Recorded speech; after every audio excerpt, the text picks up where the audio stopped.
नमस्कार, जय बद्री विशाल दोस्तों। सच कहे में आपका बहुत बहुत स्वागत है। आज मैंने सोचा दोस्तों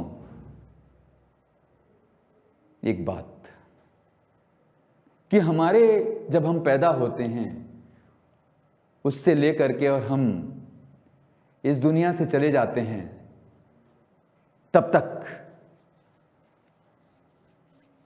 जो हमारी सबसे ज्यादा फिक्र करते हैं वो हमारे माता पिता सबसे ज्यादा फिक्र करते हैं।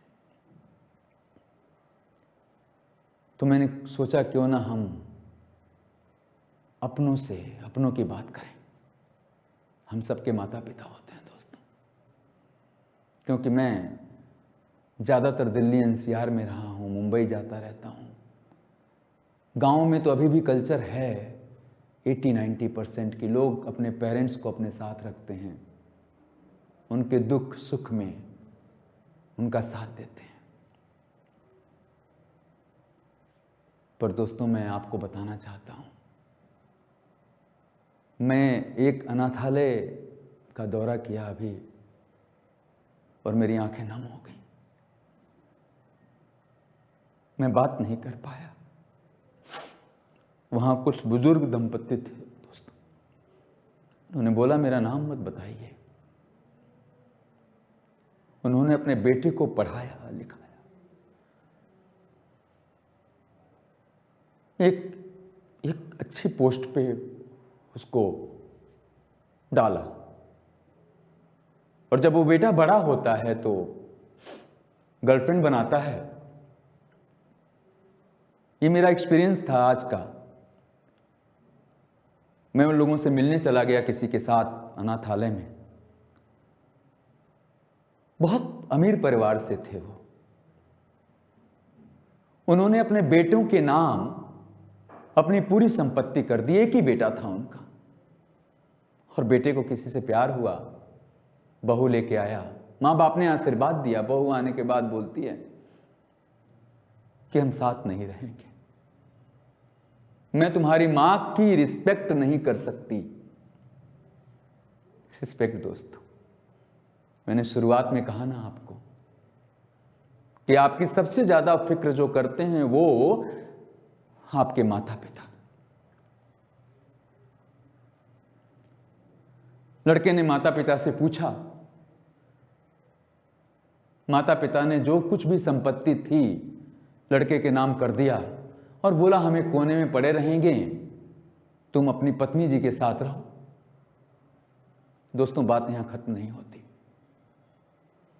बात तो यहां से शुरू होती है।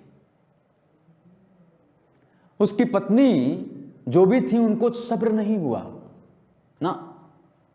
उन्होंने कहा कि ये जो आपके माता पिता हैं इनकी जो आवाजें आती हैं ना सुबह सुबह, पता नहीं क्या पढ़ते हैं, हनुमान चालीसा पढ़ते हैं कि श्री राम को याद करते हैं कि श्री कृष्ण को याद करते हैं, पसंद नहीं है मुझे।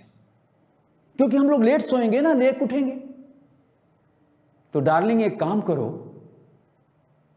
माता पिता को अनाथालय छोड़ाओ। और वो लड़का दोस्तों छोड़ के आ गया। मेरी मां की कही हुई एक कहानी मुझे याद आती है। मैंने अपने एक शो में जिक्र भी किया था, आप देखिएगा जरूर। कि वो मां का कलेजा, कि गर्लफ्रेंड ने मां का कलेजा मांगा, वो लेके दौड़ा दौड़ा बेटा गया, गिर गई। कलेजे ने बोला कि बेटे चोट तो नहीं आई तुझको, चोट तो नहीं आई तुझको। अभी दोस्तों मेरी मौसी जी का देहांत हुआ है कुछ दिन पहले। बहुत तकलीफ हुई मुझे, क्योंकि वो मौसी ही नहीं मेरी मां की तरह थी। श्रीमती माला देवी जी, मेरी मदर श्रीमती मंजू देवी जी की बहन, बड़ी 6 साल बड़ी थी। मैं उनसे मिलके आया भी था। उनके देहांत से कुछ दिन पहले मिलके आया था मैं मदर फादर के साथ। पुरानी बातें की हमने उनसे।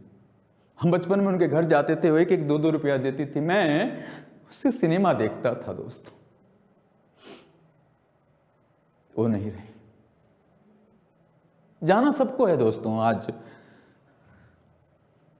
सबको जाना है, पर मैंने कहा कि सच कहे के माध्यम से आपको बताऊं कि मां बाप को मत छोड़िएगा। उनका आशीर्वाद आपको बहुत लगने वाला है, क्योंकि वो आपकी फिक्र करते हैं। ज्यादा नहीं बोल पाऊंगा। बहुत बहुत धन्यवाद दोस्तों।